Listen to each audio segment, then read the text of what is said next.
So guys, আজকে আমি আপনাদের কাছে একটা গুরুত্বপূর্ণ কথা শেয়ার করব। আরে ভাই, এই পোলাটা কে বারবার ইনভাইট দিতেছে? তো গাইস, যে কথাটা বলতেছিলাম, আরে ভাই এই পোলাটা ইনভাইট দিতে তো ফোন মন হ্যাং করে ফেললো তো। আরে ভাই, আচ্ছা দেখি ওর গ্রুপে নি। হ্যালো ভাই, হ্যালো হ্যালো হ্যালো, কে তুমি ভাই? এতবার ইনভাইট দিচ্ছ কেন? হ্যালো হ্যালো মিরাজ ভাইয়া, আমি খাইরুল বলতেছিলাম।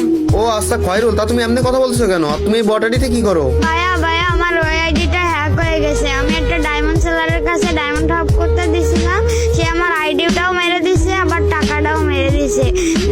আরে খয়রুল, তুমি কান্না করো না। বর্তমান সময় এরকম স্ক্যামারের অভাব নাই, যারা কম টাকা বেশি যেমন দিবে এই লোভে লোভে ছোট ছোট পোলাপানদের কাছে টাকা মেরে খায়।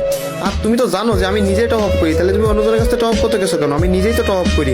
আপনি টপ করেন? হ্যাঁ, আমি নিজেই ডায়মন্ড টপ আপ করি, আর ইনশাল্লাহ বিশ্বাসের সাথে ডায়মন্ড টপ আপ করি। অন্যান্য ছেলের থেকে একটু হলেও কম রাখার চেষ্টা করি। তো যদি কারো ডায়মন্ড লাগে, উপরে দেখেন একটা নাম্বার দেওয়া আছে, হোয়াটসঅ্যাপ বা ইমো, তো ওইখানে মেসেজ করবেন আর কত ডায়মন্ড লাগবে বলবেন, ইনশাল্লাহ কম রাখার চেষ্টা করবো। আর দয়া করে কেউ ডাইরেক্ট কল দিবেন না, যা বলবেন হোয়াটসঅ্যাপের মতো মেসেজ করবেন।